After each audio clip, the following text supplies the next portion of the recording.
Sebelum kita mulai syurim atau diskusi parasat Mishpatim ini, mari kita mengucapkan berkat sebelum kita belajar Torah. Baruch ata Adonai Elokeinu melech haolam asher kitsanu b'mitzvotav v'tzivanu la'asok b'divrei Torah.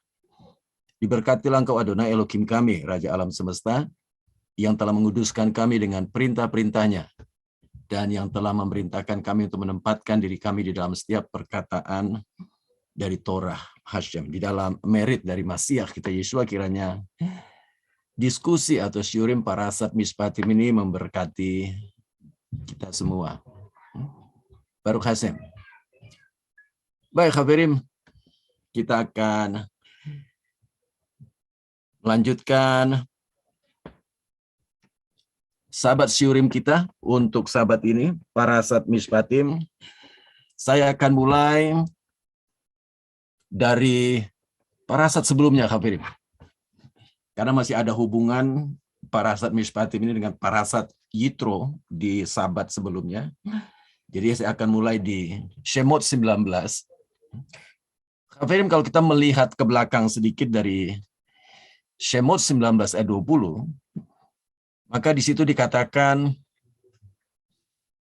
demikian. Vayeret Hashem al-Har Sinai el-Ros Ha'ar. Vayikra Hashem le-Moshe el-Ros Ha'ar vaya'al Moshe. Lalu turunlah Hashem ke atas gunung Sinai, ke atas puncak gunung itu. Maka Hashem memanggil Mose ke puncak gunung itu, dan naiklah Mose ke atas. Kita tahu bahwa di dalam proses ketika Hashem memberikan dibraya kepada Bani Israel, Hashem itu meninggalkan tahta kemuliaannya, meninggalkan tempat kemuliaannya, turun ke atas gunung Sinai. Midrash Tanhuma mengomentari ayat ini mengatakan bahwa Hashem menyatakan alam yang lebih rendah dapat naik ke alam yang lebih tinggi, dan alam yang lebih tinggi dapat turun ke alam yang lebih rendah.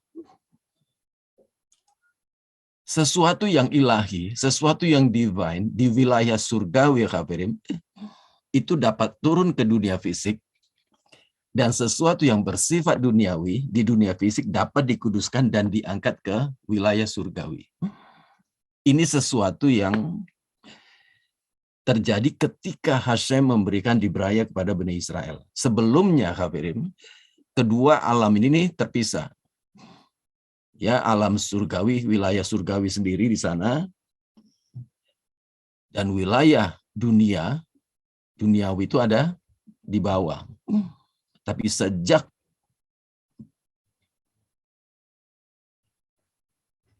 kejadian atau sejak peristiwa Matan Torah, pemberian Torah kepada Bani Israel, kedua wilayah ini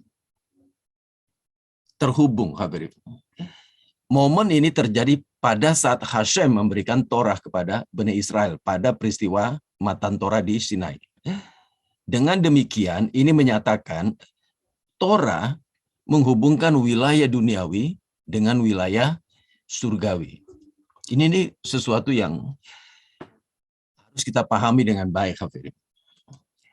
Setelah pewahyuan di Sinai, mitzvah dapat mewujudkan spiritualitas dan mampu menguduskan materi. Ini sesuatu yang terjadi ketika Matan Torah, Hafirim. Kita tahu bahwa Torah itu sudah diberikan kepada pribadi-pribadi. Hashem memberikan Torah itu kepada pribadi-pribadi, kepada Abraham Avinu, kepada Shem, kepada Ishak Avinu, kepada Yaakov, pribadi-pribadi, Hafirim. Tetapi di Sinai, Matan Torah di Sinai, Hashem memberikan Torah kepada satu bangsa, yaitu Bani Israel. Mereka menjadi satu bangsa yang kudus di sana. Ini sesuatu yang baru, Hafirim. setelah pewahyuan di Sinai, mitzvah dapat mewujudkan spiritualitas dan mampu menguduskan materi.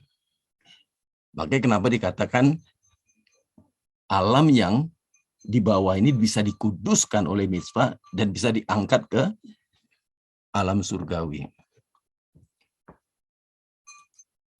Mekhilta dari Rabbi Ismail menulis begini, Hafirim.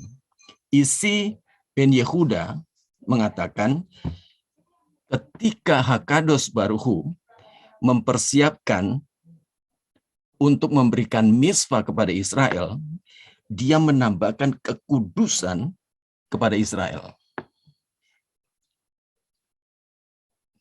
Ini sesuatu yang harus kita pahami dengan baik, Kafirim. Sekali lagi, ketika Hakados Baruhu mempersiapkan untuk memberikan mitzvah kepada Israel, ketika Hashem mempersiapkan mitzvah itu untuk diberikan kepada Israel, Hashem menambahkan kekudusan kepada Israel. Dengan memberikan mitzvah kepada Israel, Hashem menambahkan kekudusan kepada Israel.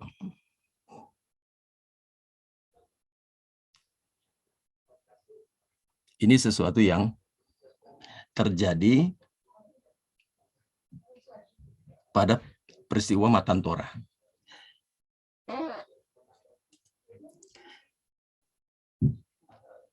Nah, kita melihat lagi di Shemot 24, Hafirim. Dikatakan, Vayomer Hashem el Moshe, ala elai hahara, veh yesham, v'etanalecha et luchot ha'even, v'hatorah v'hamitzvah, asher katafti lahorotam. Hashem berfirman kepada Mose, naiklah menghadap aku ke atas gunung, dan tinggallah di sana, maka aku akan memberikan kepadamu loh batu, yakni hukum dan perintah, yang telah kutuliskan untuk diajarkan kepada mereka. Di Sinai, Hafirim, Hashem memerintahkan Bani Israel untuk mengembangkan Torah Seba Alpeh, oral Torah. Jadi ada beberapa poin yang mau saya sampaikan di awal ini, Hafirim.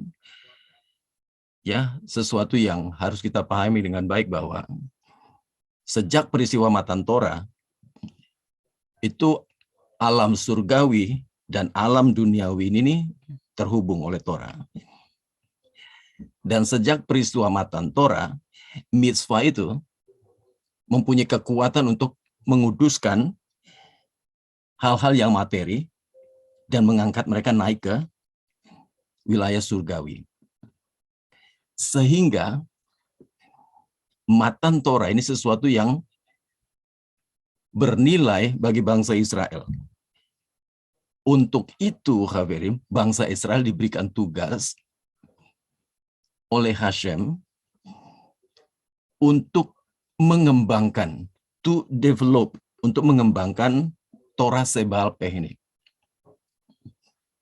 Kenapa mereka diberikan perintah untuk mengembangkan Torah Seba Alpeh ini? Karena pada saat Matan Torah, Torah itu diberikan bukan kepada individu, tapi diberikan kepada satu bangsa. Satu bangsa ini harus di-manage sehingga mereka dapat mengerti, menerima, dan memahami Torah dengan baik dan benar. Dikatakan, aku akan memberikan kepadamu loh batu, yakni hukum dan perintah, yang telah kutuliskan untuk diajarkan kepada mereka. Di Sinai, Hashem memerintahkan Bani Israel untuk mengembangkan Torah Seba Alpeh. Oral Torah ini, Hafirim. Nah, oleh sebab itulah, Hafirim, Rav Saul di dalam Roma 3 ayat 1 dan 2 mengatakan bahwa Jika demikian, apakah kelebihan orang Yahudi? Banyak.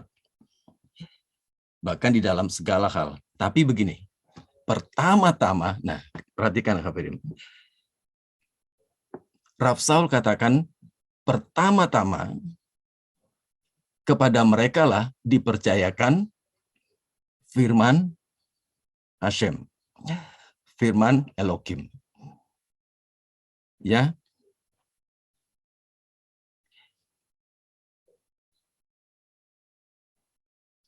Dikatakan pertama-tama kepada mereka lah dipercayakan firman Elohim. Rav Saul mengerti hal ini, Hafirin, karena Rav Saul adalah salah seorang dari para rabi. Jadi memahami sekali bagaimana ketika di Sinai itu bangsa Israel mendapatkan tugas untuk mengembangkan oral Torah itu. Oral tradisi itu dikembangkan, Hafirin.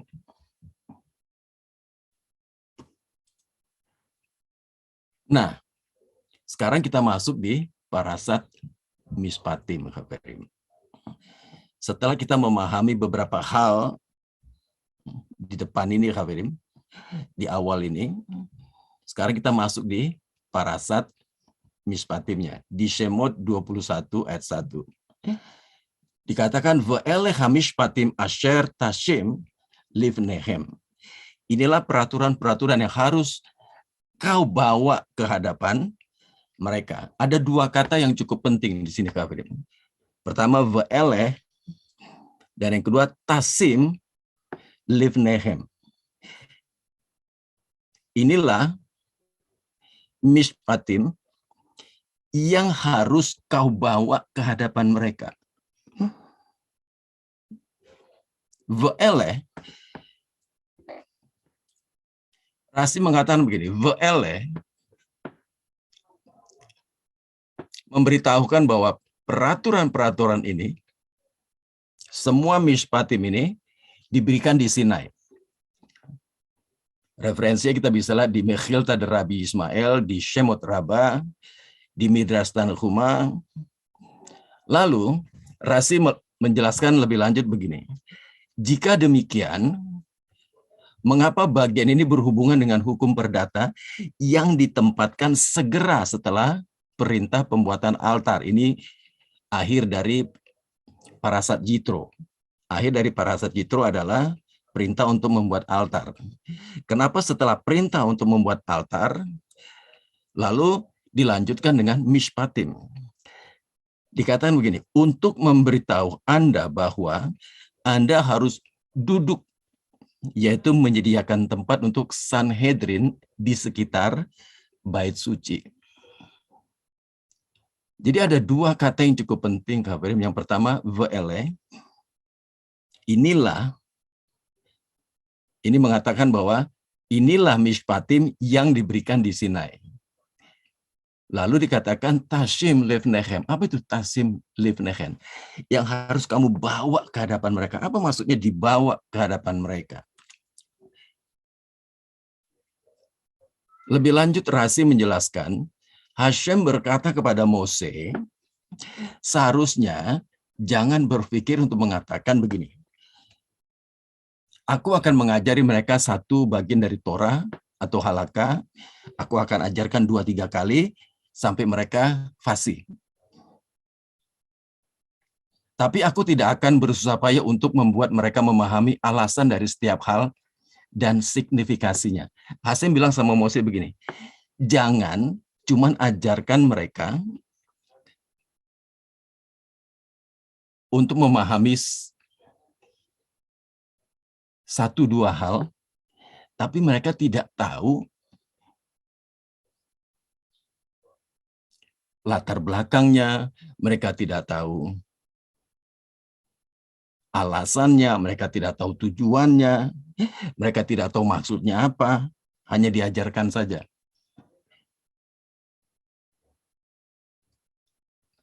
Peraturan A, peraturan B, peraturan C, yang penting mereka tahu. Aku sudah ajarkan 1, 2, 3 kali, udah yang penting mereka mengerti. Hashem katakan sama Moses, jangan seperti itu. Tapi ajarkan mereka. Bukan sekedar diajarkan, tapi dipraktekkan. Ingatkan mereka untuk mereka melakukannya. Dan terus dikembangkan, sampai mereka benar-benar terlibat di dalam seluruh mitzvotnya Torah. Jadi jangan hanya sekedar diajarkan. Nah, itulah maksud. Dan bawa ini ke hadapan mereka. Seperti sebuah meja yang diletakkan sepenuhnya di hadapan seorang dengan segala sesuatu yang siap untuk dimakan. Jadi sesuatu yang memang sudah diproses. Sesuatu yang sudah dikembangkan, sesuatu yang sudah diolah, sesuatu yang sudah dikerjakan dengan baik, bawa itu ke hadapan mereka. Biar mereka paham secara jelas. Mereka tahu secara detail. Ini maksud yang dikatakan bawa ini ke hadapan mereka.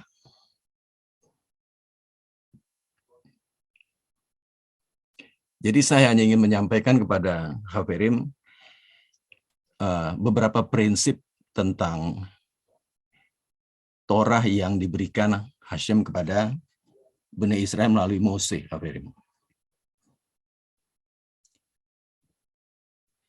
Saya ingin menyampaikan kepada kita bahwa tugas utama Bani Israel di Sinai adalah bukan sekedar belajar Torah, bukan hanya sekedar menerima Torah, tapi mereka harus mengembangkan Torah itu. Dengan kata lain, Hashem memberikan otoritas sepenuhnya kepada Bani Israel untuk mengembangkan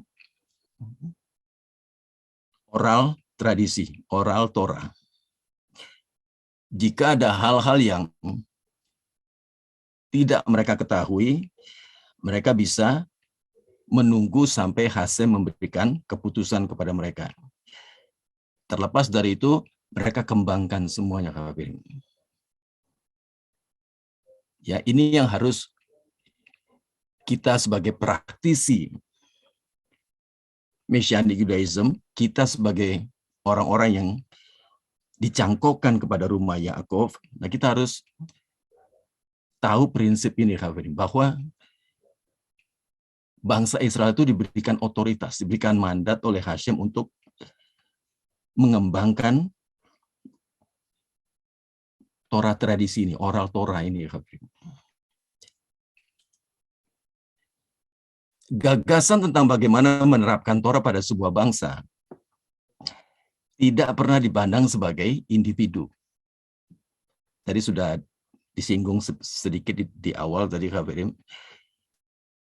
Matan Torah di Sinai ini adalah memberikan Torah kepada sebuah bangsa, bukan individu. Makanya ini beda, Hafirim. Ini adalah bagaimana Anda menerapkan. Sekali lagi, ini adalah bagaimana Anda menerapkan Torah pada sebuah bangsa. Inilah oral law. Inilah hukum lisan. Bagaimana cara menerapkannya kepada sebuah bangsa. Tahap awal setelah Moshe Rabbeinu menerima seluruh Torah, ya Torah Sebiktav dan Torah Sebaalpe, Torah tertulis dan Torah lisan, ia melanjutkan dengan mengajarkan Torat Hashem kepada seluruh Israel dengan mendelegasikan tugas tersebut kepada para hakim yang ditugaskan sebagai pemimpin 1000, pemimpin 100, pemimpin 50, dan pemimpin 10. Ini bisa kita lihat di Parasat Yitro.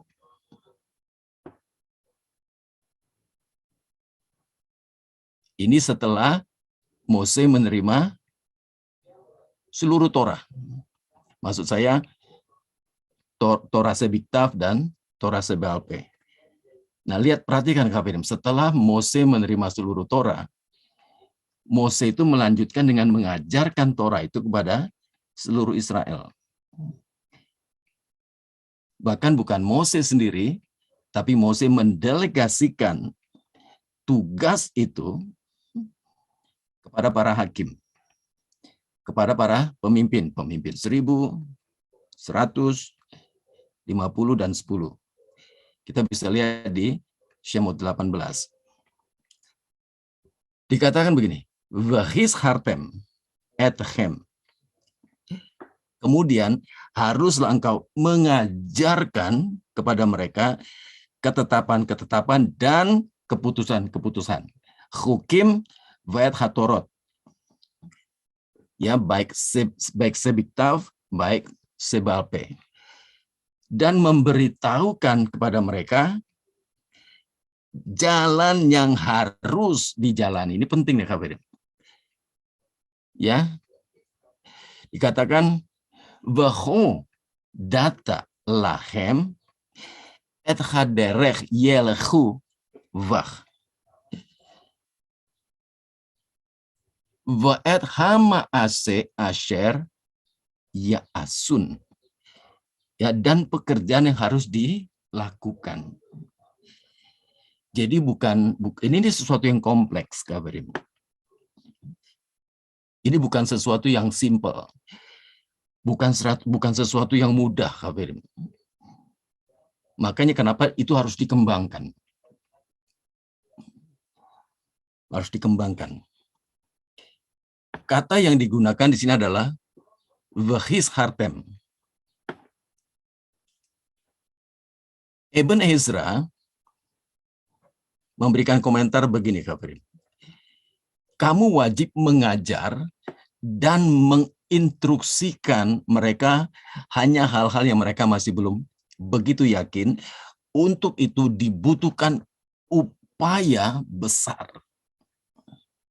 untuk mengajarkan semuanya pekerjaan yang harus mereka lakukan.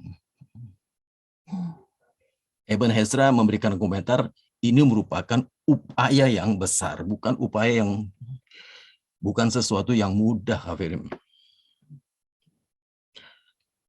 Menerapkan Torah kepada suatu bangsa sehingga mereka bukan saja memahami, tapi mereka menerapkan itu. Mereka tahu apa yang harus mereka kerjakan. Ini adalah upaya yang cukup besar yang tidak pernah selesai sampai Melech HaMoshiach datang menyempurnakan semuanya. Jadi ini yang harus kita pahami dengan baik supaya kita tahu, Kafirin, kita kiblatnya kemana, supaya kita tahu fokus kita kemana. Nah, jadi katakan ini upaya yang besar untuk mengajarkan semuanya pekerjaan yang harus mereka lakukan. Sekarang mengenai arti dari kata tadi, vahis harta, ya jamaknya vahis hartem, dan haruslah engkau mengajarkan. Kata vahis harta berasal dari akar yang sama dengan kata nizehar. Dalam Yehezkiel 33 ayat 5. Dikatakan velo nizehar, tetapi ia tidak mau diperingatkan. Nizehar artinya memberikan peringatan. Jadi kalau kita melihat ayat ini, Kafirin, vahis hartem etchem, jadi ajarkan kepada mereka, itu bukan sekedar mengajarkan saja, tapi ingatkan kepada mereka. Ingatkan apa, Kafirin? Ingatkan untuk mereka melakukannya dengan benar. Ingatkan kepada mereka untuk mereka bukan saja mengerti, memahami, tapi mereka terapkan itu, mereka lakukan itu secara benar, sesuai dengan apa yang diinstruksikan kepada mereka. Diberikan peringatan kepada mereka.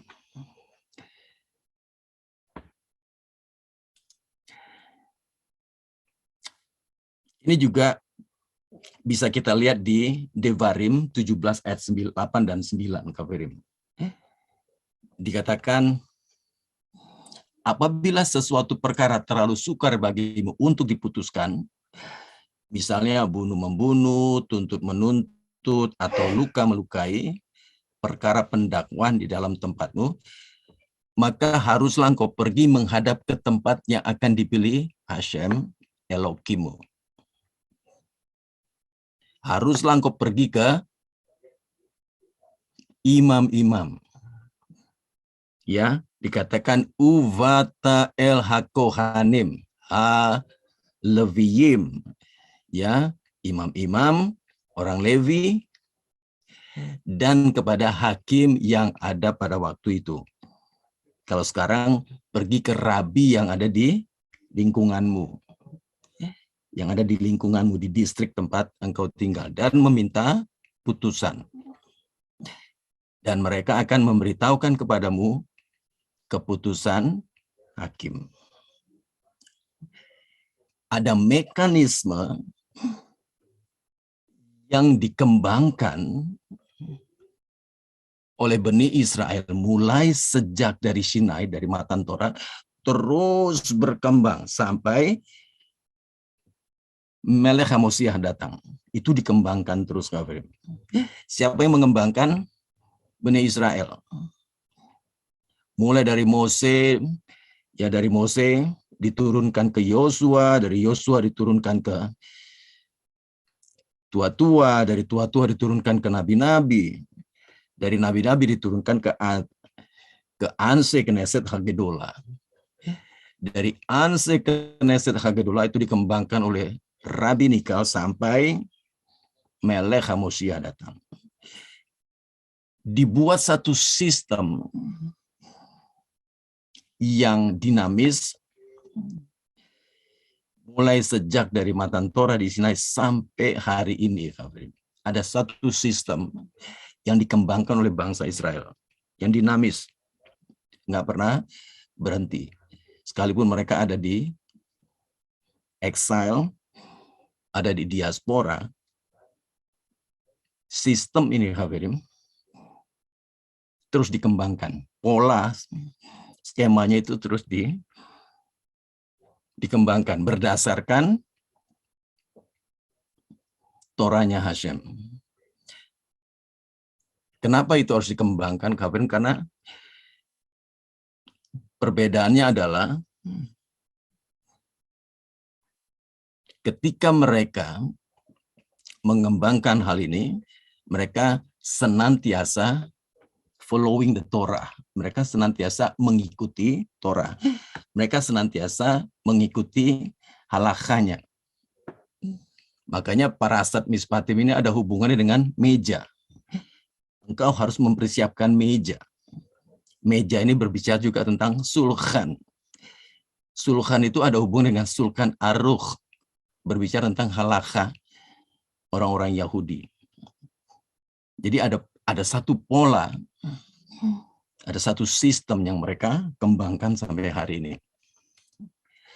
Nah sekarang Haverim lihat ini, Haverim. Lihat skema Torah. Torah itu adalah satu kesatuan, ya. Written Torah yang disebut Sebitav, juga oral Torah yang disebut Sebaalpe. Haverim lihat di sini. Mispatim itu adanya di Written Torah. Di bawah sini, Haverim. Ada di Torah tertulis. Tapi yang mau kita lihat saat ini adalah ini, Haverim. Takanot. Ya. Bagian mispatim bagian dari oral Torahnya, Haverim. Ya, kalau di written Torahnya, di Torah tertulisnya itu adalah mispatim. Nah, kalau kita lihat di oral Torahnya itu adalah takanot. Dari mana takanot ini datangnya nih, Haverim? Takanot ini datangnya dari mana? Kita mau lihat sedikit saja, Haverim. Sanhedrin di dalam perjalanannya, di dalam perjalanan sejarah Sanhedrin bersama dengan Bani Israel, maka ada satu saat, Haverim, Sanhedrin itu memiliki zugot. Zugot itu adalah pasangan, Haverim. artinya pasangan. Zukot itu terdiri dari nasi. Nasi ini adalah pemimpin Sanhedrin. Yang satunya adalah Af-Bedin, kepala dari Bedin. Satu nasi, satu Af-Bedin, ini disebut zugot, satu pasangan. Di dalam sejarah Israel, sudah ada 5 zugot, ada 5 zugot. Apa yang menjadi tugas zugot ini, Kafirim? Tugas mereka ada gini. Mereka itu membawa kasus. Mereka mengangkat satu kasus, lalu mereka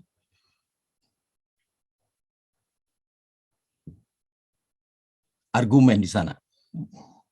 Mereka argumen kasus itu, Hafirin. Nasi sama Bedin, mereka argumen. Argumen untuk mencari jalan keluar. Nah, dari argumen ini, Hafirin, ya dari argumen Nasi dan Af-Bedin, hasilnya adalah takanot. Jadi takanot itu, Hafirin, itu hasil dari argumen antara Nasi dan Af-Bedin. Nah, takanut ini juga disertai dengan penerapan praktis dari Torah. Takanut ini, Hafirin, ini dikumpulkan sama mereka, sehingga ketika mereka mengadili satu kasus, mereka punya takanut ini menjadi acuan. Ya, beratus-ratus tahun itu takanut itu dikumpulkan, kami. Jadi mereka tuh mempunyai takanut yang banyak. Sampai kepada zaman Yeshua Rabbeinu, takanut ini masih ada, masih dipergunakan mereka. Mungkin sampai hari ini. Jadi kalian bayangkan berapa banyak takanut. Takanut ini sebenarnya plural, kalian bentuk jamak. Kalian bayangkan berapa banyak takanut yang sudah dikumpulkan para sages sampai hari ini, kalian. Ya, ini sesuatu yang mereka hasilkan agar mereka bisa melihat Torah untuk mereka memutuskan kasus-kasus yang ada di dalam kehidupan Bani Israel. Ini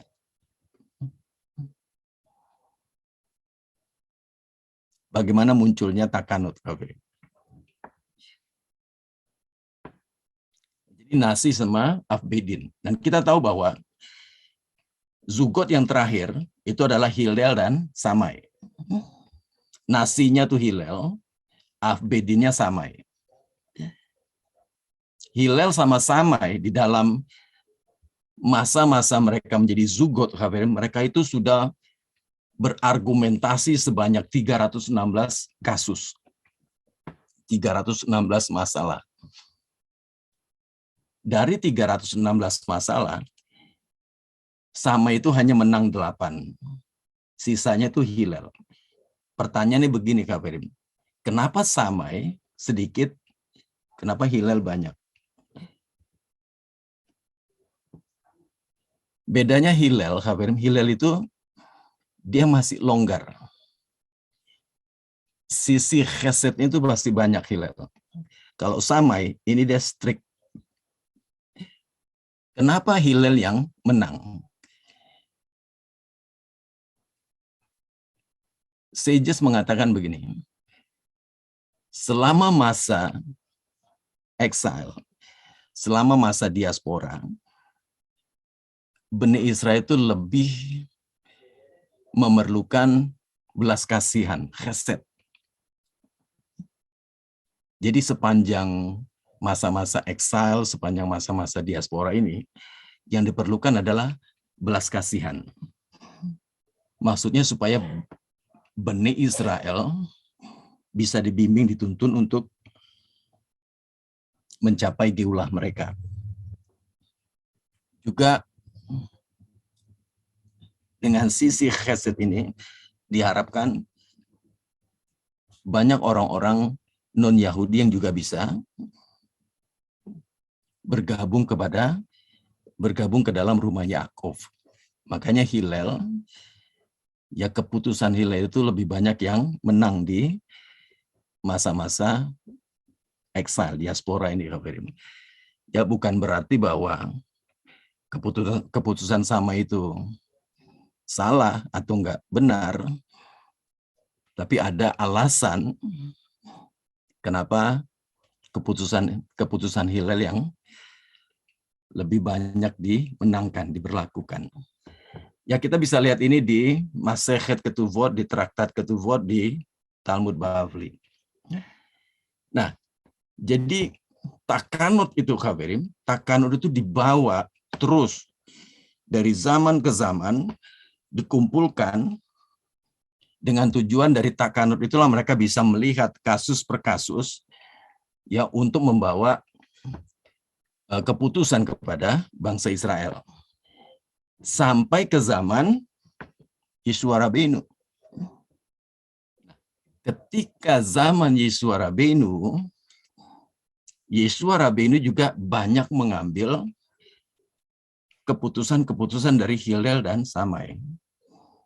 Contohnya, Khabirim, Lukas 14 ayat 3, tentang menyembuhkan orang pada hari Sabat. Boleh nggak menyembuhkan orang pada hari Sabat? Hillel katakan boleh menyembuhkan orang pada hari Sabat.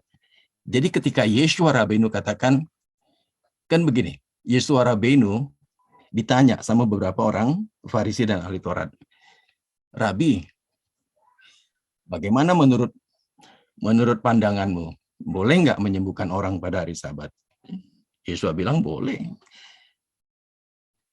Bahkan setiap hari kamu boleh menyembuhkan orang. Kamu boleh menyembuhkan orang setiap hari, bahkan hari Sabat boleh. Nah ini pandangan Hillel, Khabirim. Ini bukan pandangan Yeshua Rabbeinu pada saat itu, tapi ini sudah ada di Takanut. Ini adalah pandangan Hillel. Lukas 14 ayat 5. Boleh nggak kita menolong hewan yang masuk ke dalam, yang terperosok ke dalam sumur ketika hari Sabat? Yeshua Rabbeinu bilang, boleh. Pertanyaan begini, menarik keluar hewan yang terperosok itu melaka bukan? Yaitu melaka, itu pekerjaan. Sesuatu yang sebenarnya dilarang, karena itu melaka. Tapi dari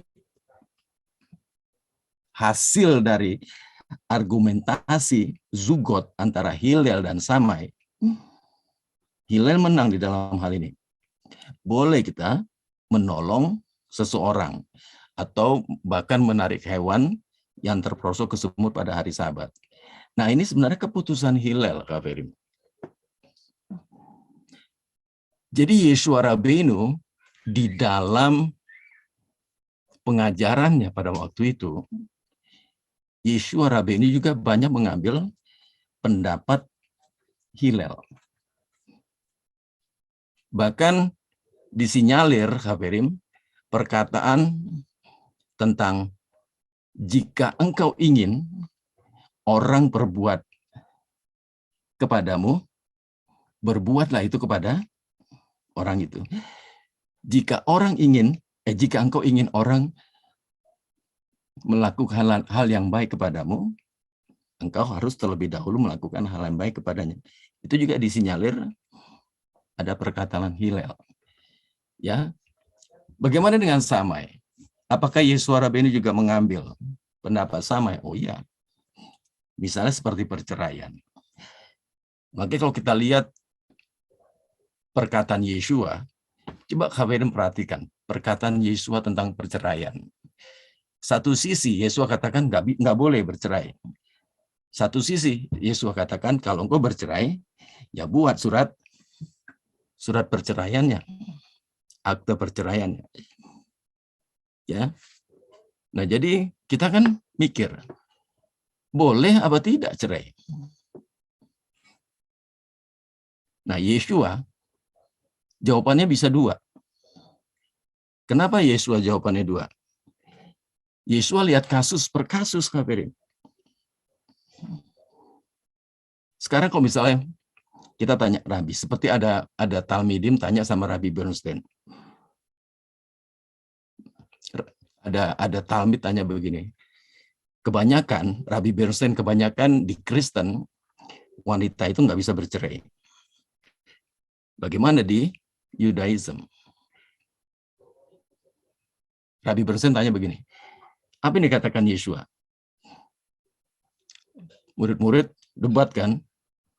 Yesua bilang boleh, tapi satu sisi nggak boleh, satu sisi boleh. Gimana Rabbi Bernstein gitu?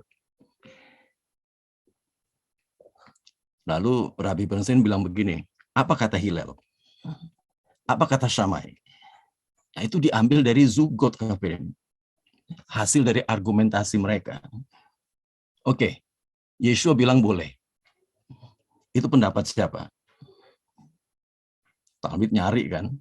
Oh, ini pendapat ini. Iya, benar nggak? Benar.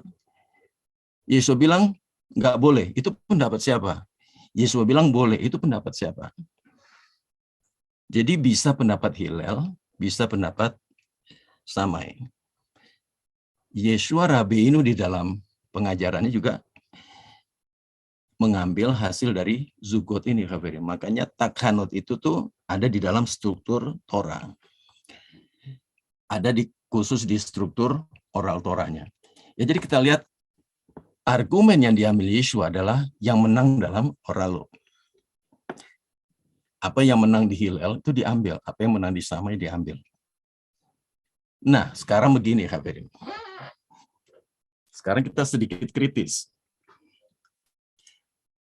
Di dalam Yohanan 12 ayat 49 dikatakan begini, ki ani lo milibi dibarti kiim ha'av asher selachani hu sivani et asher omar et asher adaber. Sebab aku berkata-kata bukan dari diriku sendiri, tetapi Bapa yang mengutus aku. Dialah yang memerintahkan aku untuk mengatakan apa yang harus aku katakan dan aku sampaikan. Ini perkataan yang setiap orang percaya tahu. Bahwa Yesua tidak pernah berkata-kata dari dirinya sendiri. Apa yang Yesua katakan itu adalah perkataan Hashem. Hashem yang memberikan itu kepada Yesua dan Yesua sampaikan itu. Kita semua tahu ini, Khabirim. Lalu, kenapa Yesua mengambil Hillel? Mengapa Yesua mengambil pendapat Shammai? Katanya Yesua tidak berkata-kata dari dirinya sendiri. Katanya Yesua menyampaikan apa yang Hashem sampaikan. Tapi kenapa Yesua mengambil pendapat Hillel? Mengapa Yesua mengambil pendapat Shammai? Bagaimana ini? Nah, Khabirim, ini mengajarkan kepada kita, perhatikan Khabirim, ini mengajarkan kepada kita bahwa hasil argumentasi dari Zugot ini itu juga dari Hashem. Itu juga adalah dari Hashem. Itu juga disetujui oleh Hashem.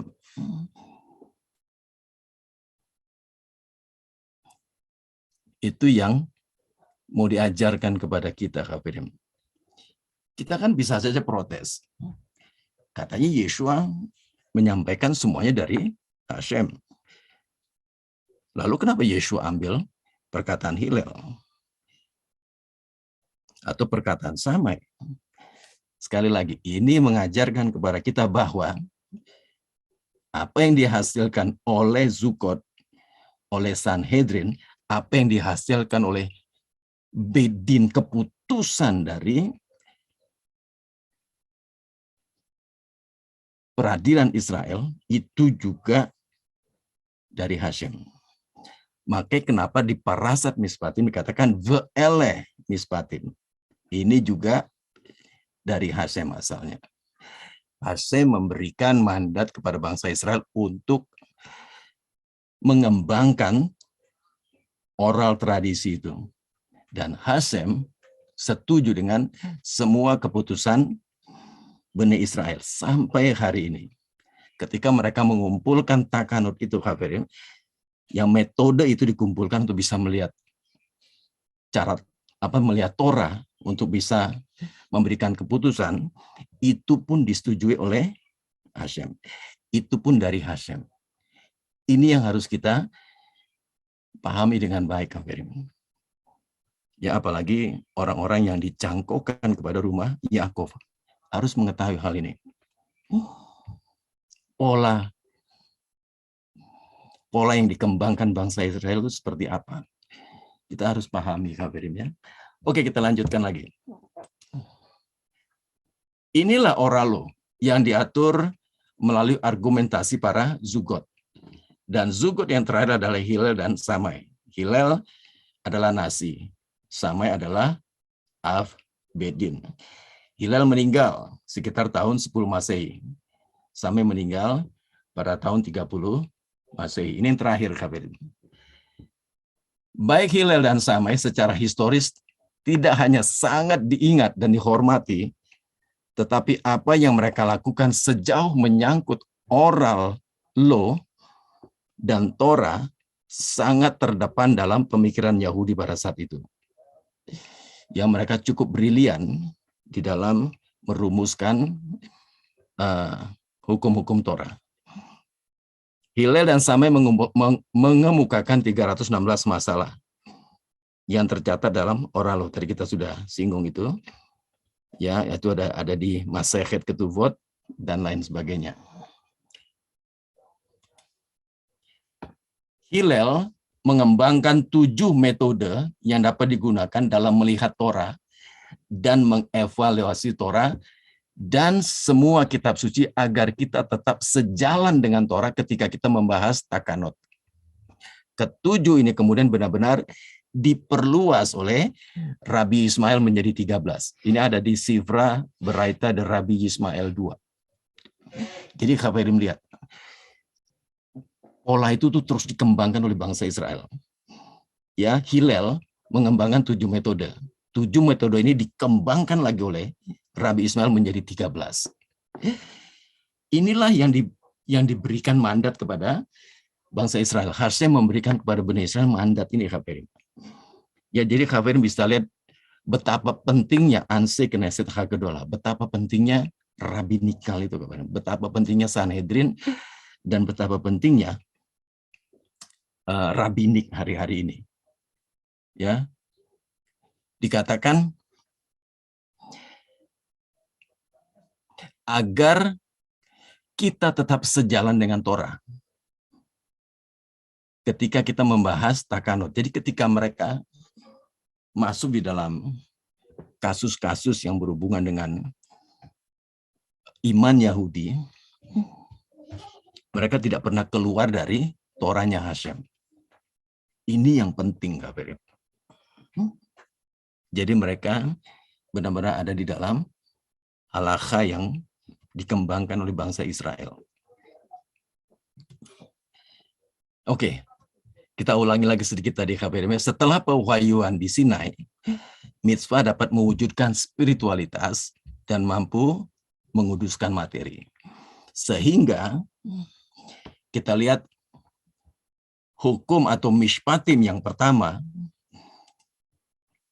itu berbicara tentang Evet Ivri, tentang budak Ibrani.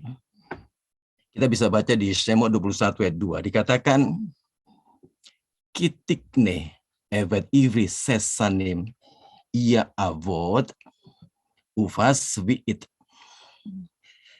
yese la khafsi khinam. Apabila engkau membeli seorang budak Ibrani, maka haruslah ia bekerja padamu 6 tahun lamanya, tetapi pada tahun yang ke-7, ia diizinkan keluar sebagai orang merdeka dengan tidak membayar tebusan apa-apa. Ini ada hubungannya dengan hal ini nih, Hafirin. Setelah pewahyuan di Sinai, perhatikan, mitzvah itu dapat mewujudkan spiritualitas dan mampu menguduskan materi.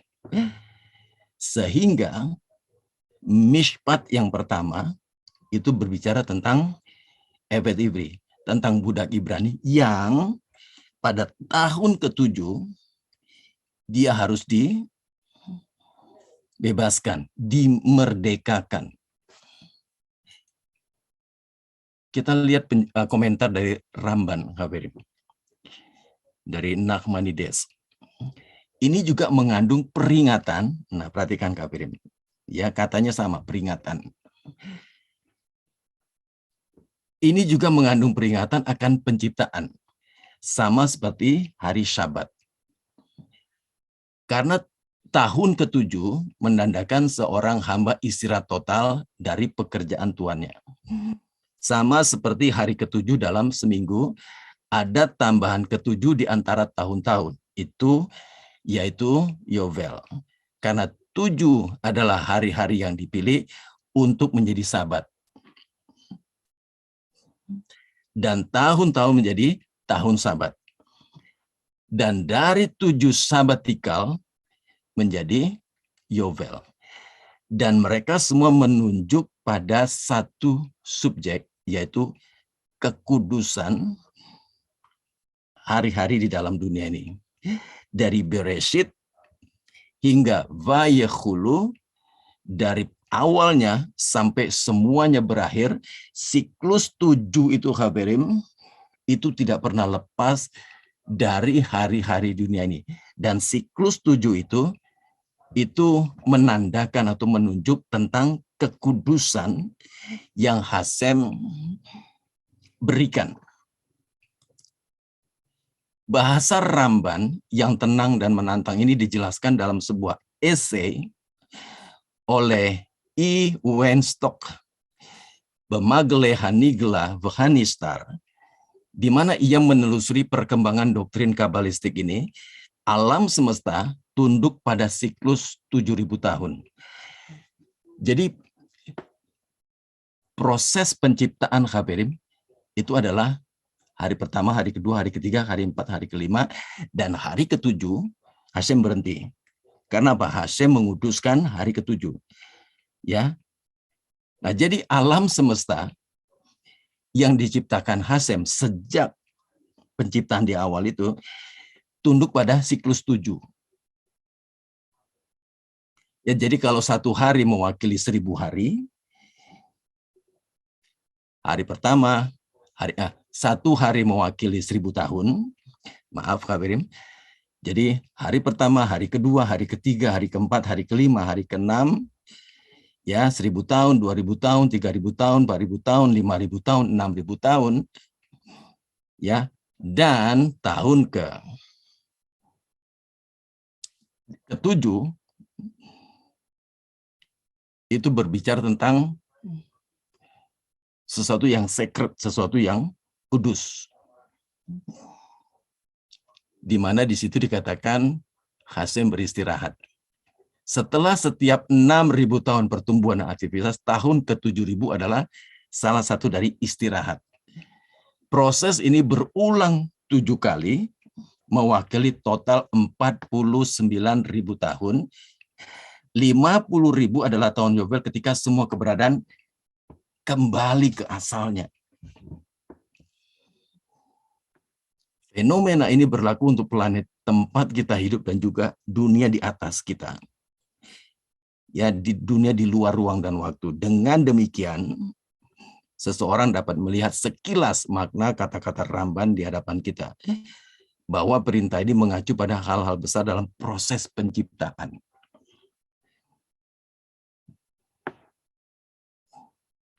Ada sesuatu yang kudus ditempatkan di sana, dan ada sesuatu yang diperbaharui kembali, dipulihkan kembali, ditempatkan di siklus 7 hari ini.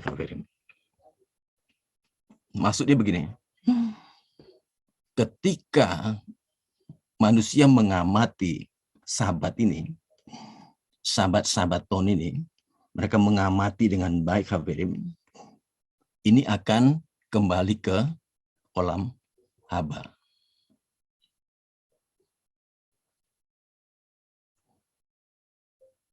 Siklusnya seperti itu. Oleh karena itu perintah ini pantas disebutkan terlebih dahulu. Ya, perintah tentang Eved Ivri ini, tentang hamba Ibrani ini, bahwa dia harus bekerja 6 tahun dan tahun ke-7 harus dilepaskan. Hukum ini ditempatkan di awal. Karena sangat penting, Kafirin, menyinggung hal-hal besar dalam proses penciptaan. Jadi ketika mereka mengamati hukum ini, tunduk pada siklus 7 tahun itu, mereka akan mengangkat alam yang rendah ini, Kafirin, dengan mitzvah yang mereka lakukan, mereka akan menguduskan alam yang rendah ini, dan mereka bisa angkat alam ini naik ke alam yang lebih tinggi. Apa yang mereka lakukan di alam yang rendah ini itu mempengaruhi alam yang di atasnya. Kalau mereka mengamati ini. Inilah sebabnya mengapa Nabi Yeremia sangat ketat tentang hal ini dan berkata, beginilah firman yang kekal Eloke Israel. Aku membuat perjanjian dengan nenek moyangmu. Pada akhir 7 tahun, kamu harus melepaskan masing-masing hambanya dan setiap hamba perempuannya. Keras. Yeremia memperingatkan keras kepada Bani Israel.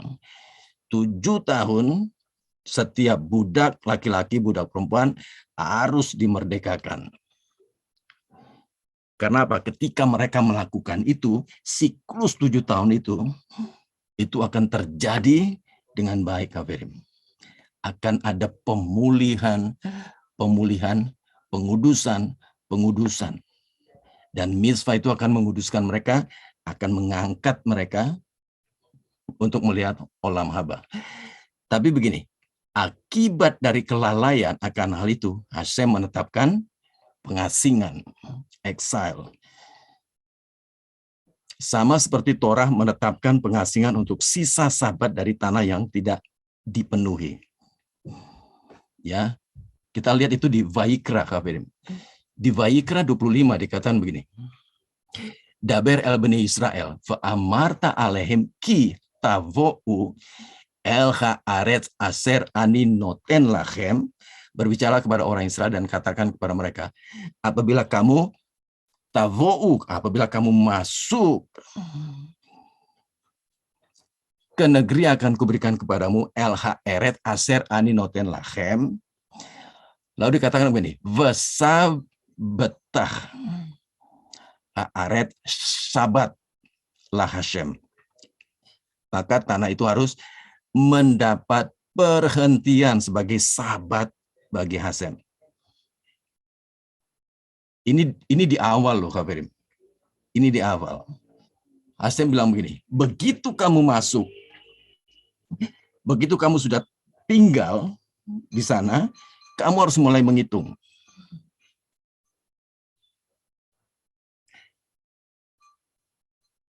Itu ketetapan ya, Kafirim. Bukan ketetapan, itu perintah. Perintah yang diberikan Hashem kepada Bani Israel. Ya, apabila kamu telah masuk, hitung. Hitung siklus itu supaya Eretz Israel itu mendapatkan sabatnya. Kenapa? Supaya siklus itu terjadi. Di tahun ke-7 itu sacred, kudus, Kafirim. Ketika mereka melakukan mitzvah itu, di tahun ke-7 tanah itu kudus.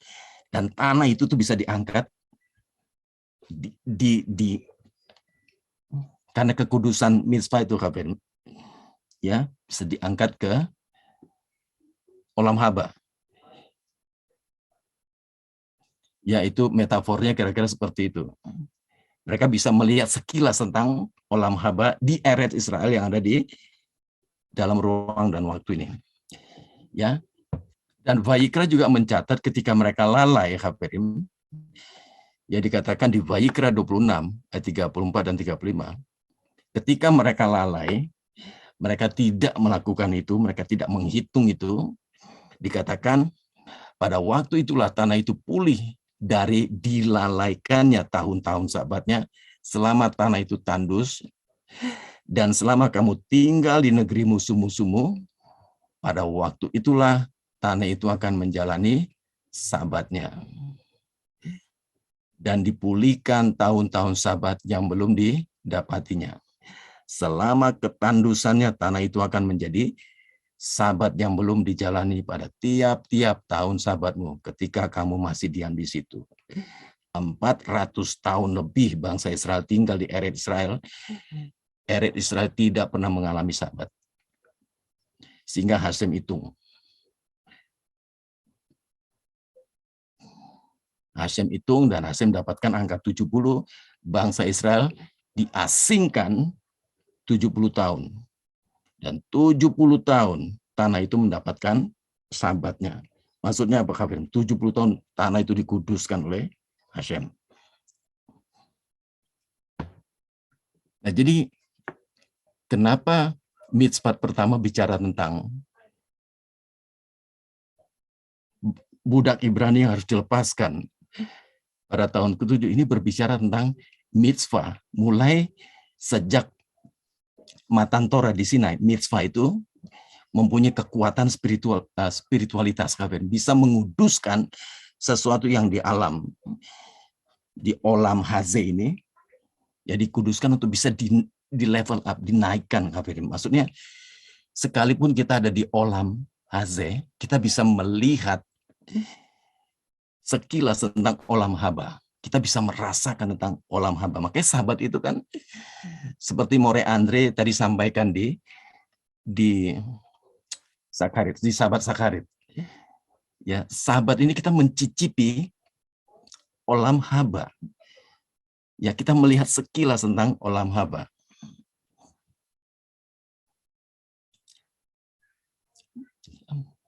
Pele Yoetz menjelaskan bahwa pada hari Sabat, perhatikan Kevin.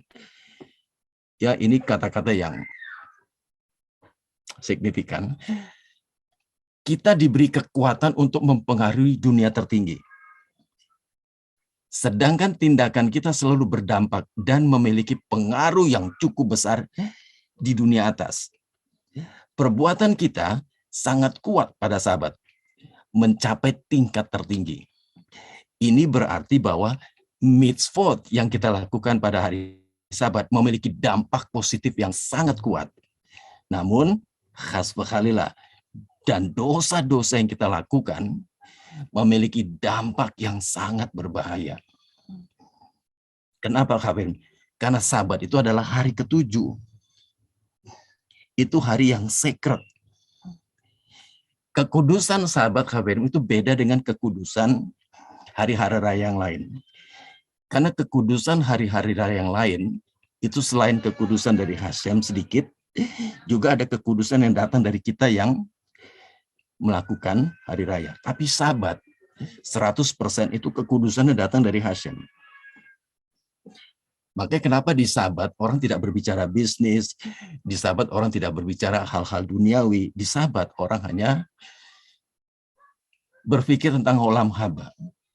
Karena kekudusan Sabat 100% itu datang dari Hashem. Jadi Pele Yoetz katakan begini,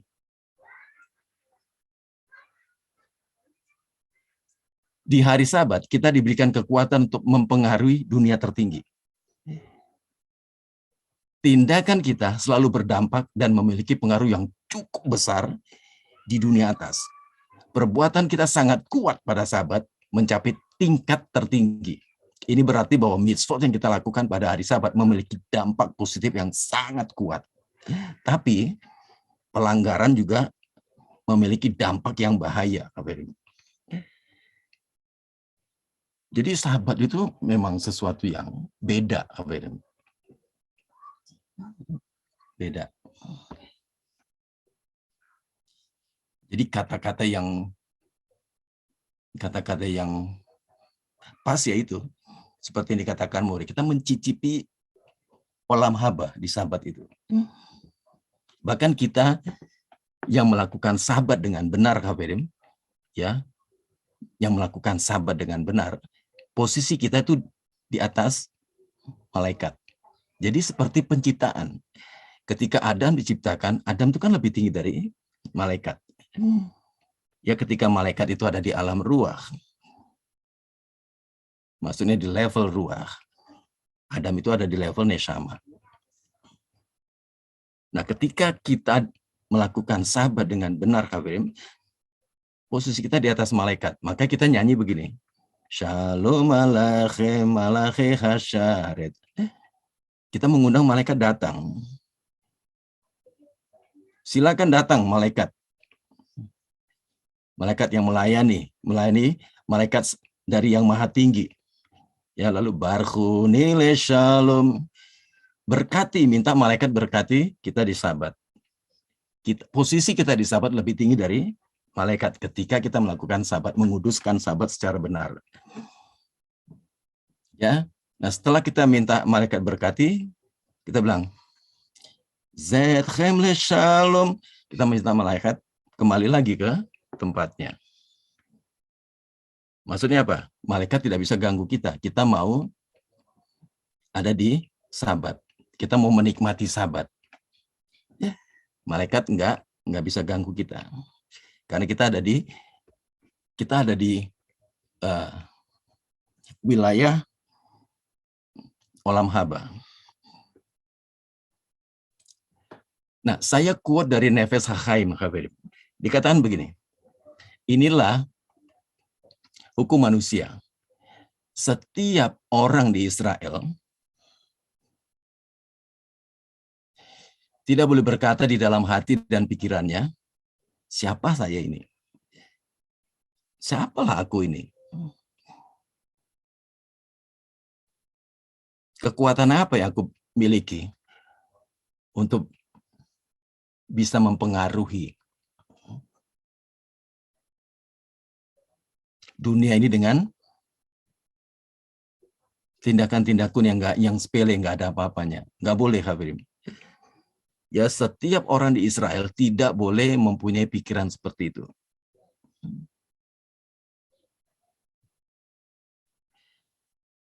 Sesungguhnya seseorang harus memahami dan tahu dan mantap di dalam hati dan pikirannya bahwa, perhatikan Kafirim, setiap detail dari perbuatan-perbuatan mereka, perkataan mereka, pikiran mereka, setiap saat, setiap waktu, itu tidak sia-sia.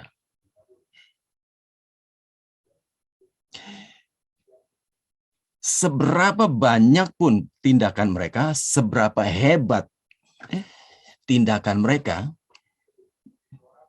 tiap-tiap tindakan itu, Kafirim, itu naik ke atas tergantung dari fondasinya. Fondasinya buruk atau fondasinya baik, setiap tindakan orang Israel itu naik ke tempat di luar ruang dan waktu.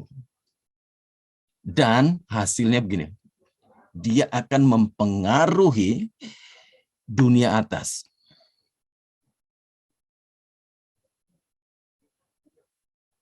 Dia mempengaruhi dunia atas, Habib. Ya, tindakannya, perkataannya, pikirannya itu nggak sia-sia, Habib. Nggak kosong. Jadi setiap orang Israel, saya batasi sedikit, Habib. Saya batasi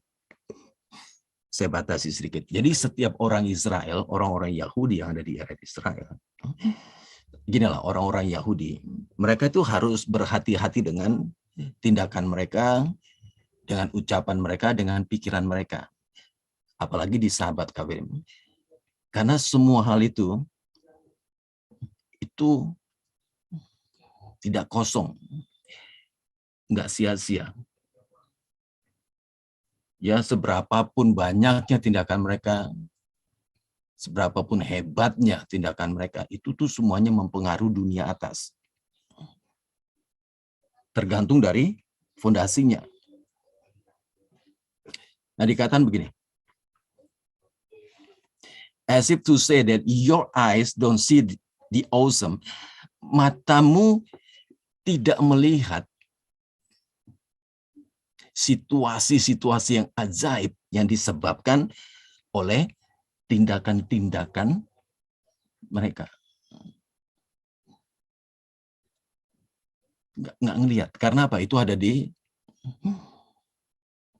luar ruang dan waktu. Jadi seperti diperingatkan, Kaprim. Ya, mata mereka tuh nggak lihat kejadian-kejadian ajaib, yang situasi-situasi ajaib yang disebabkan oleh tindakan mereka. Ya. Nah,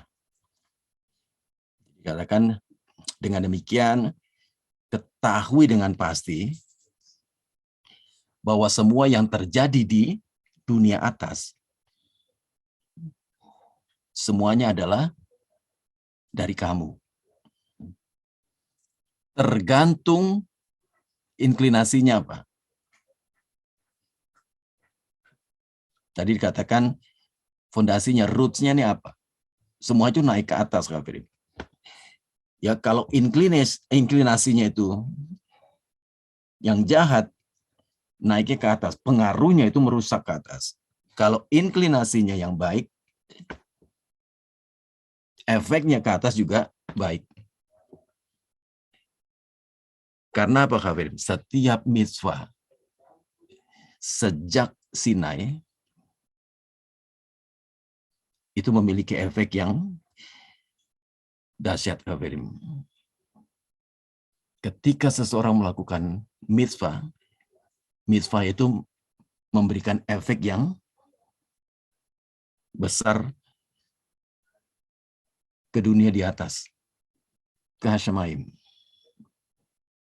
Makanya kalau setiap tindakan kita yang baik, ya, dari Yeser Hatov, pengaruhnya positif ke atas. Tapi kalau dari Yeser Hara, pengaruhnya buruk ke atas. Ya, according to inclination of your actions, katanya. Ya. Dan sesungguhnya seorang bijaksana yang memahami akan kebenaran ini di dalam hati dan pikirannya itu bergetar, bergetar dengan ketakutan dan gemetar, ya, ketika ini menyangkut perbuatan-perbuatan yang tidak baik.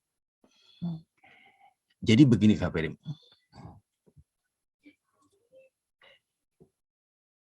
Ini saya batasi untuk orang-orang Yahudi, Kak Perim. Ini kan berbicara tentang orang-orang Yahudi.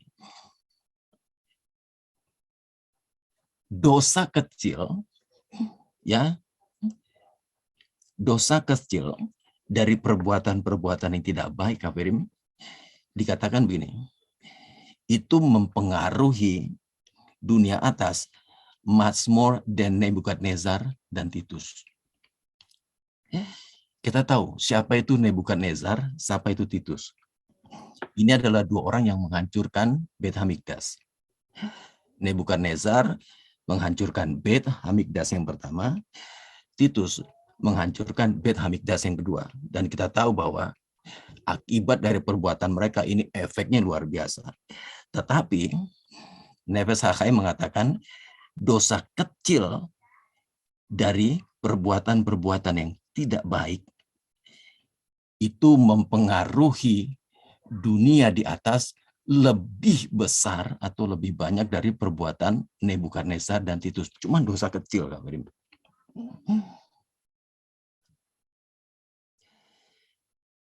Dikatakan begini, kenapa seperti itu?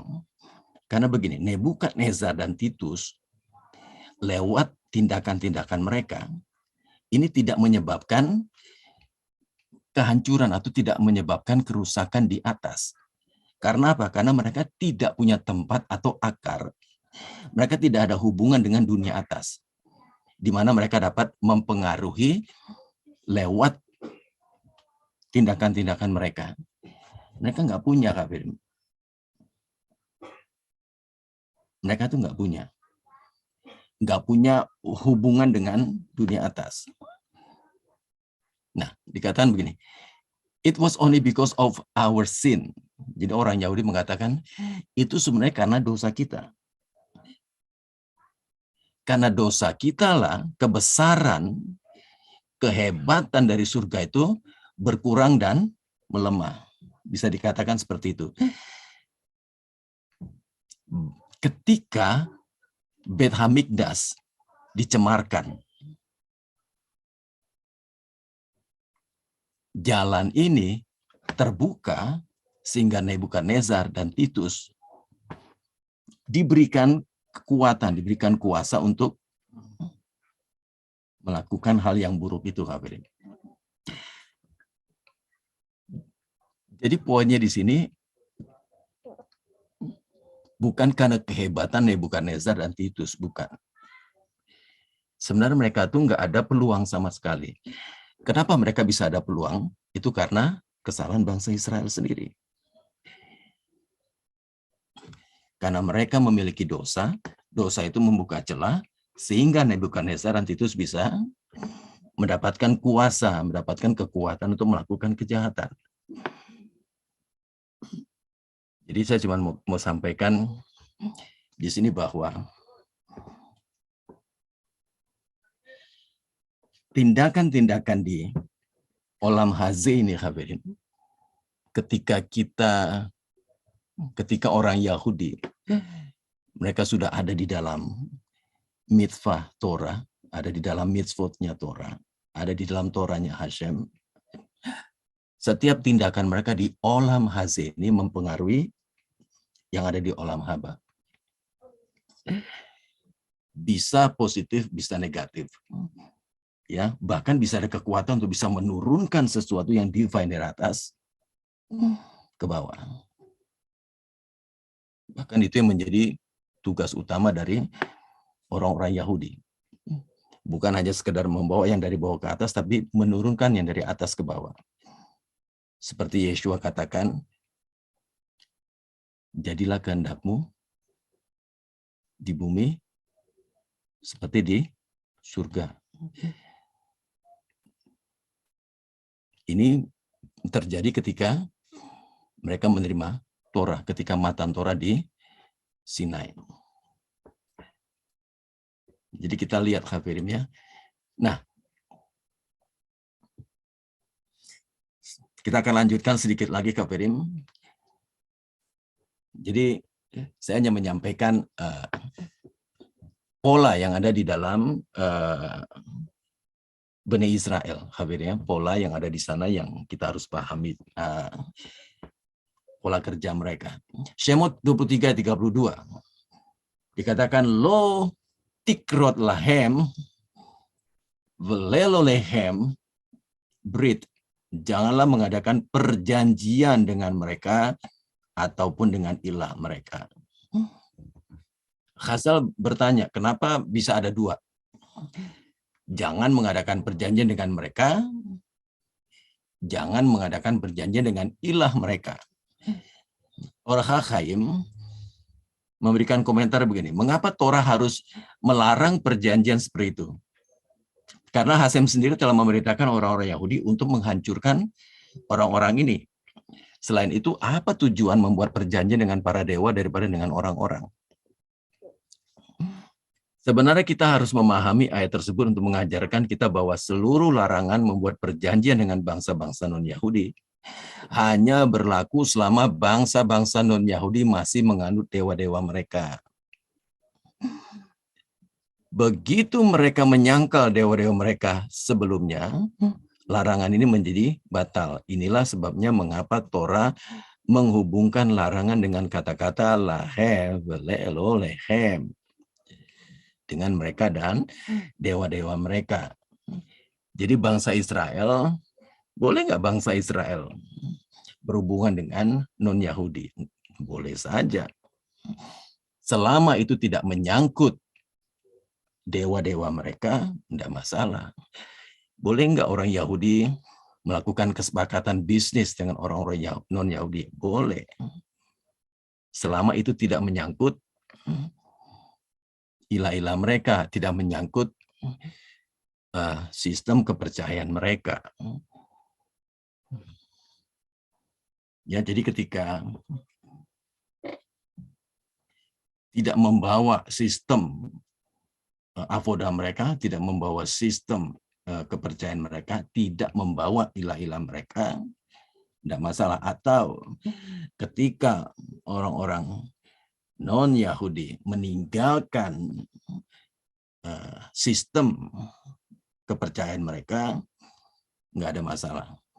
Seperti yang diajarkan dalam Baraita, ayat tersebut, ini dari Gitin, Habaib. Ayat tersebut menyatakan sehubungan dengan penduduk tanah Kanaan. Mereka tidak akan tinggal di tanahmu karena mereka akan membuatmu berdosa terhadapku. Karena kamu akan menyembah dewa-dewa mereka, karena itu akan menjadi jerat bagimu. Orang mungkin berpikir bahwa ayat tersebut juga berbicara tentang seorang non-Yahudi yang mengakui dirinya sendiri untuk tidak terlibat dalam penyembahan berhala. Dan mengajarkan bahwa non-Yahudi seperti itu tidak boleh tinggal di Eretz Israel juga. Oleh karena itu, ada ayat yang menyatakan jangan menyerahkan kepada tuannya seorang budak yang lari dari tuannya. Baraita memahami bahwa ayat tersebut berbicara dalam istilah metaforis tentang orang-orang non-Yahudi yang telah datang ke Eretz Israel, melarikan diri dari masa lalunya yang penyembahan berhala. Baraita melanjutkan, apakah obat untuk orang non-Yahudi ini? Dia akan tinggal bersamamu di tengah-tengahmu. Ini mengajarkan bahwa selama dia menerima pada dirinya sendiri untuk tidak terlibat dalam penyembahan berhala, dia dapat tetap berada di Eretz Israel. Sekali lagi, Kafirim, saya tidak menjelaskan tentang detail hukum ini. Saya hanya mau menyampaikan bahwa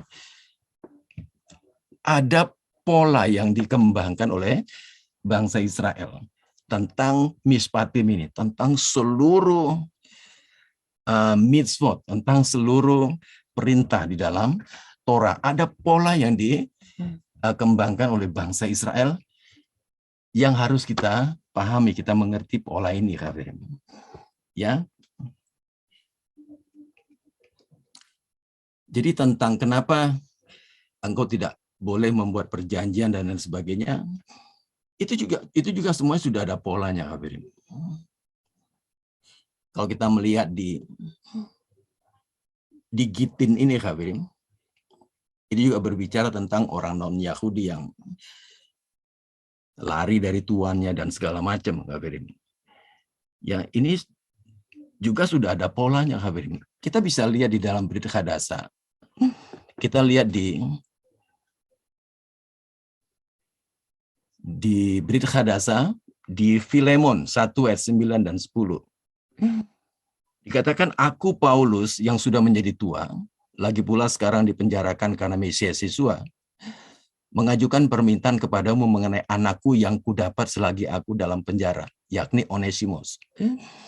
Onesimus ini, Kafirin, adalah budak dari Filemon. Dia lari dari Filemon.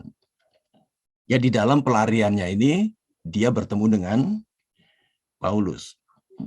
Sama Paulus dia diangkat menjadi anak rohani. Lalu dia diajarkan kebenaran-kebenaran dari Torah. Ya.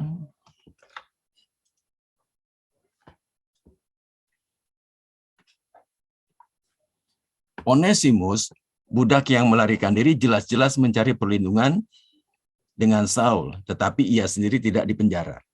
Seandainya pihak berwenang menangkapnya, mereka tidak akan memenjarakannya, tetapi akan mengembalikannya kepada tuannya, sebagaimana diwajibkan oleh hukum. Tetapi begini, Kafirin, Paulus tahu budak non-Yahudi yang lari dari tuannya itu tidak boleh dikembalikan lagi ke tuannya. Jadi sama Paulus diangkat menjadi anak rohani. Lalu diajarkan kebenaran-kebenaran Torah. Mengapa Paulus melakukan itu? Nah, ini saya cuma mau sampaikan hal ini, Kabar. Kenapa Paulus melakukan itu? Karena memang sudah ada polanya. Sudah ada pola yang dikembangkan oleh bangsa Israel mulai sejak Sinai, Kabar. Tindakan-tindakan yang kita baca di Brit Hadasa, tindakan Yesua, tindakan Saul, itu semuanya ada di dalam pola yang sudah dikembangkan bangsa Israel sejak dari zaman Sinai sampai nanti kedatangan Melek HaMashiach. Termasuk tentang Onesimus ini, Kafirin. Ya, dikatakan di ayat 14, tetapi tanpa persetujuanmu. Tanpa persetujuan Filemon, aku tidak mau berbuat sesuatu. Supaya yang baik itu jangan engkau lakukan seolah-olah dengan paksa, melainkan dengan sukarela. Aku tidak ingin melakukan apapun tanpa persetujuanmu. Pembatasan diri Saul konsisten dengan standar etika Yahudi. Nah, ini yang mau saya sampaikan ini, Kak Ferim. Ini yang saya mau sampaikan. Pembatasan diri Saul konsisten dengan standar etika Yahudi, derech eretz, yang didefinisikan sebagai perilaku yang diinginkan seseorang terhadap sesamanya sesuai dengan praktik alami dan diterima norma-norma sosial dan moral, termasuk kaidah-kaidah dalam kaidah-kaidah tata kerama dan tingkah laku yang santun. Jadi ada polanya semua, kabar. Ada polanya, ya. Jadi bagaimana kita melakukan sahabat, bagaimana kita melakukan kabalat sahabat, bagaimana kita memakai talit, bagaimana kita memakai tefilin, bagaimana kita memakai tefilin di kepala, tefilin di tangan, ya, bagaimana kita melakukan hari-hari raya, bagaimana kita melakukan tevila, bagaimana kita menjalani kasrut, ya, apa itu tentang tame dan tahor, itu semua tuh ada, sudah ada polanya, Kak Firim. Ya, sudah ada acuannya yang dikembangkan oleh bangsa Israel. Kita sebagai orang-orang yang dicangkokkan kepada rumah Yakov, kita harus memahami hal-hal itu. Ini diajarkan oleh Yeshua, diajarkan oleh Rav Saul, ya. Nah, terakhir, Hafirim, Shemot 24 ayat 2. Hanya Moses sendirilah yang mendekat kepada Hashem, tetapi mereka itu tidak boleh mendekat dan bangsa itu tidak boleh naik bersama-sama dengan dia. Mishnah Rosh Hashanah mengatakan begini, jika kita datang untuk memperdebatkan dan menanyakan keputusan pengadilan Rabban Gamaliel, ya, tadi saya lupa sampaikan kalau Rabban Gamaliel, saudara, ini juga menggantikan Samai. Ya, ketika Hillel meninggal, Samai mengambil posisi Rashi. Ya, ketika Samai meninggal, diganti oleh Shimon ben Hillel, anaknya Hillel, mengambil posisi Rashi. Jadi Afbeditnya nggak ada, cuma Rashi. Shimon ben Hillel meninggal, digantikan oleh Rabban Gamaliel. Nah, Mishnah mengatakan begini, jika kita datang untuk memperdebatkan argumen tadi, Khabirim, dan menanyakan keputusan pengadilan Rabban Gamaliel, kita harus memperdebatkan dan mempertanyakan keputusan setiap pengadilan yang telah berdiri sejak zaman Mose. Ya, katanut tadi, Khabirim.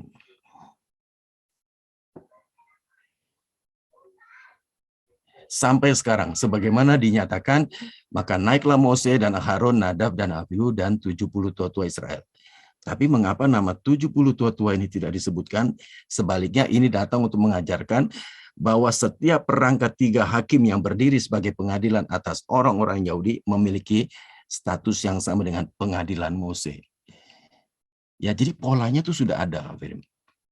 Semua polanya sudah ada.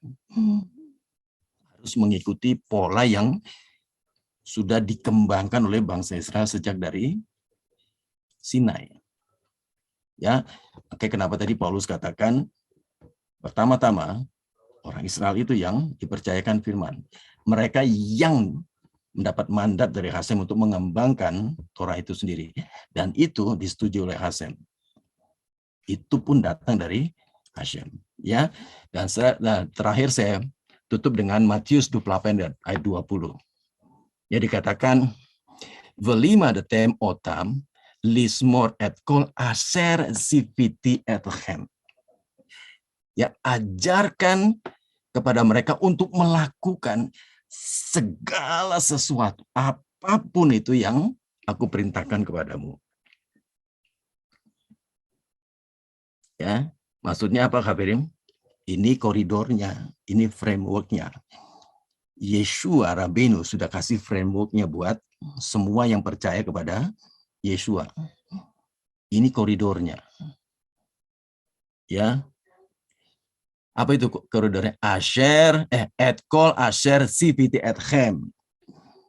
Segala sesuatu apapun yang aku perintahkan kepadamu, yang aku perintahkan kepadamu. Jadi jangan keluar dari koridor ini, jangan keluar dari framework ini. Karena Yeshua sebagai rabi Yahudi memiliki framework yang jelas yang dikembangkan dari Sinai sampai kedatangan Melek Hamosia. Frameworknya ada. Itu harus diikuti, ditaati. Ya, ini yang bisa saya sampaikan kepada kita semua. Hafirim cukup panjang, saya minta maaf. Tapi kiranya ini sedikit memberikan kepada kita pencerahan bahwa kita sebagai praktisi dari Messianic Judaism, orang-orang yang dicangkokkan kepada bangsa Israel supaya tidak melupakan hal ini, Hafirim. Sesuatu yang sudah dimandatkan Hashem kepada Bani Israel dan dikembangkan mereka sampai saat ini, bahkan sampai nanti, inilah frameworknya yang harus kita ikuti di sana. Kiranya Hashem memberkati kita semua. Terima kasih untuk kesabaran Hafirim untuk mendengarkan pembahasan ini. Baru Hashem.